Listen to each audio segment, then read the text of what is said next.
नमस्कार दोस्तों, फिर हम आ गया। आज हमको जो डिस्कशन करना है वो है सेक्शन 10, 11, 12, 13, 14। पहले हम बोला था कि 6, 9, 15 to 21 एक डिस्कशन का टाइम में जो वो सारी सब सेक्शन जुरिडिक्शन का एक साथ डिस्कशन करने के लिए एक साथ में हम किया था। और now this is 10 to 14 are the quite to some extent it is different from those section. So हम बोला था कि हम बाद में डिस्कशन करेगा। तो आज हम बैठा है, आपको पास आया है उसको डिस्कशन करने के लिए। नाउ बिफोर दैट आपको एक तो रिमाइंड हमको देना है, एक सेक्शन 10 और 11 बहुत इंपॉर्टेंट चीज है जो प्लेंटिफ उसको थोड़ा ध्यान में रखना चाहिए। इसको कैसे उपलब्ध किया जाए, और डिफेंडेंट का जो लॉयर होता है डिफेंडेंट का, और उसको भी ये ध्यान में रखना चाहिए वो क्या कहता है टू अपोज द केस। कभी कभी ए सेक्शन को वो सुविधा लेता है। तो now let me start section 10 of the Code of Civil Procedure Code. What is that? Section 10 says, stay of suit. No court shall proceed with the trial of any suit in which the matter in issue is also directly and substantially in issue in a previously instituted suit between the same parties or between the parties under whom they or any of them claim litigating under the same title, where such suit is pending in the same or any other court in India having jurisdiction to grant the relief claimed, or any court beyond the limits of India established or continued by the central government and having like jurisdiction or before Supreme Court. तो हम एक साथ में इसको पढ़ा है, लेकिन ultimately इसको माने क्या होता है? इसको माने ऐसे ही होता है, अगर कोई इशू के कोई टाइटल के ऊपर कहीं पर भी दोनों पार्टी का बीच में कोई मामला पेंडिंग होगा तब कोई भी party on the self same ground, self same cause of action, self same issue कोई अलग कोर्ट से एक ठो अगर मामला करेगा तो second case will be stayed. मतलब पहला जो केस जो किया जाएगा, मान लीजिए पहला केस में जो इशू है वो issue directly, indirectly, substantially is already involve in the second case. तो ऐसा जब कोई सिचुएशन आएगा तो पहला केस पहला होना चाहिए और जो सेकेंड केस है वो स्टे होना चाहिए till the disposal of the पहला केस। अगर मान लीजिए पहला केस में जो इश्यूज था वो डिसाइड हो गया, तब सेकेंड केस का उसको फेट क्या होगा उसको देखा जाएगा। अगर इसमें सब कुछ उसको रेमेडी मिल जाएगा तो सेकेंड केस इंफ्रैक्चर्स भी हो सकता है। तो जो भी हो, to avoid the multiplicity of proceedings, ठीक है। मल्टीप्लिसिटी ऑफ प्रोसीडिंग्स किसको कहता है?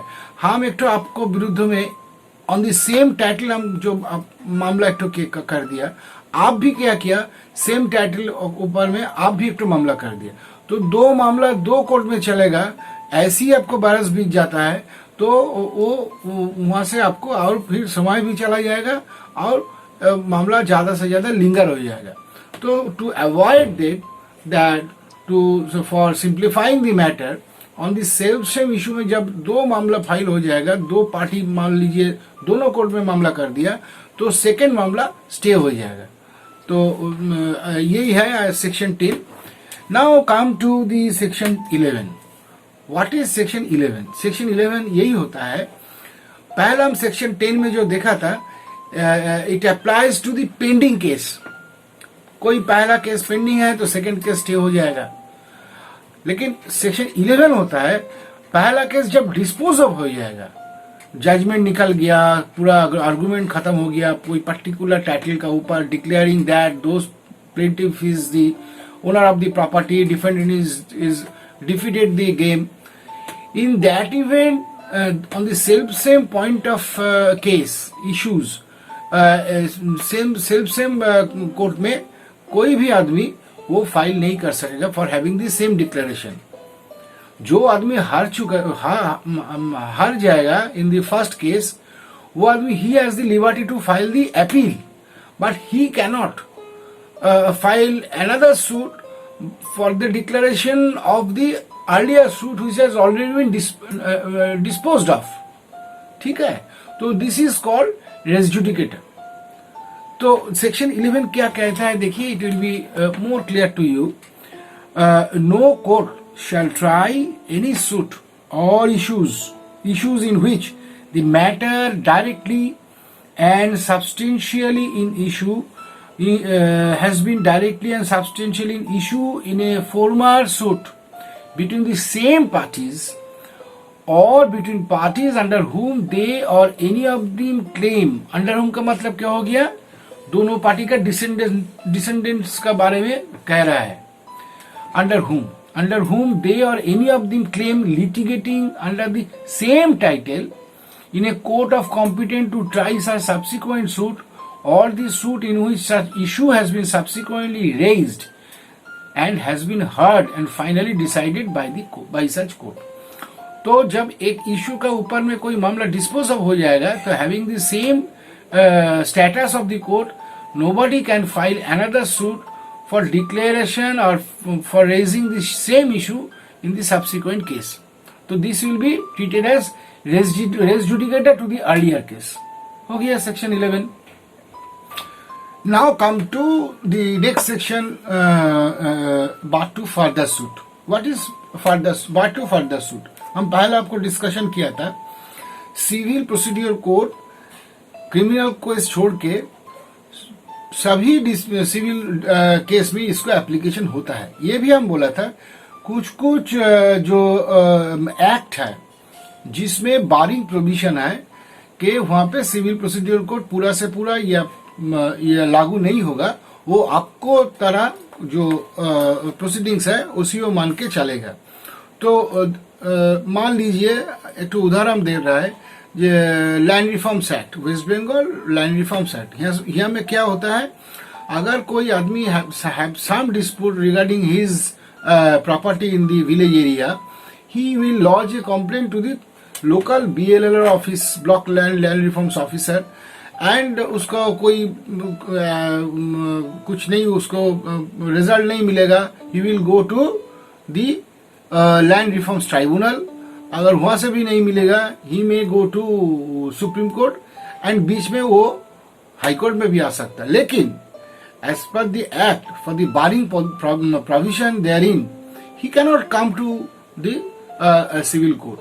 तो वैसे बोल रहा है, जो एक्ट में किसी एक्ट में they are the barring provision, तो उसी तरह एक्ट में आप जब आपको मामला करना है, तो वो आप सिविल कोर्ट में नहीं आ सकता है। तो वही बोल रहे हैं, हम अभी पढ़ रहा हूं section 12, bar to further suit, where a plaintiff is precluded by rules from instituting a further suit in respect of any particular cause of action. Cause of action हम आपको बोल दिया, ये it's a bundle of facts. He shall not be entitled to institute a suit in respect of such cause of action in any court to which this code applies। this code मतलब civil procedure code। तो ये तब I think it become clear to you what is section 12। now let me come to section 13। ये foreign judgement का बारे में इसको discussion चल रहा है। सेक्शन 13 क्या इसको कहता है, when foreign judgment is not conclusive। अगर कोई केस में, इंडियन जुडिकेशन में कोई केस डिस्पोज ऑफ हो जाएगा, तो उसको कोई स्पेशल पॉइंट का ऊपर, तो that will be binding upon all the time all the parties. अगर कोई पार्टी इसको अपील करके इसको रिवर्ट ना कर सके। लेकिन फॉरेन जजमेंट में अगर कोई NRI या कोई फॉरेन में रहता है, कोई इंडियन, कोई किसी को फॉरेन कोर्ट या फॉरेन फोरम में कोई मामला होगा, तो उसको रिलायंस इंडियन जुडिकेशन कितना दूर तक इसको मान्यता देगा, इसके लिए यहाँ पे डिस्कशन हो रहा है। देखिए क्या बोल रहा है, a foreign judgment shall be conclusive किस दूर तक कंक्लूसिव होना है? As to any matter thereby directly adjudicated upon between the same parties, जो पार्टी को मामला इंडिया में हो रहा है, और between the parties under whom they or any of them claim litigating under the same title except. देखिए सीधा से सीधा ये बात बोला, इसको रिलायंस देना है, लेकिन इतना सारी एक्सेप्शंस है, थोड़ा आप देख लीजिए। एक्सेप्ट क्या है? जो मान्यता नहीं देगा कौन पॉइंट का ऊपर? Where it has not been pronounced by a court of competent jurisdiction. Foreign में कोई कोर्ट का कॉम्पिटेंट जुरिस्डिक्शन नहीं है, ऐसी तरह कोर्ट जब आप कुछ डिस्प्यूट का ऊपर कोई रिजल्ट दे देगा तो उसका मान्यता इंडिया में नहीं है। सब क्लॉज बी क्या कह रहा है देखिए, where it has not been given on the merit of the case. जिसको मामला का मेरिट का कंसीडर नहीं करके कोई कोर्ट, कोई फोरम, कोई मामला का डिस्पोज अप कर देगा तो वो भी इसको मान्यता नहीं देगा इंडियन कोर्ट। सी क्या कह रहा है देखिए, where it appears on the face of proceedings to be founded on an incorrect view of international law और a refusal to recognise the law of India in case in which such law is applicable. जो मामला foreign court में हुआ, अगर वही मामले में existing जो ये देखिए तो दोनों देश का बात है, अगर कोई इंटरनेशनल लॉ का कंसीडर नहीं करेगा और जो इंडिया का जो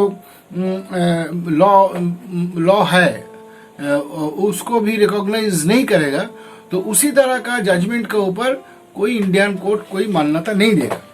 और देखिए सेक्शन डी क्या, सबसेक्शन डी क्या कहता है, where the proceedings in which the judgment was obtained are opposed to natural justice।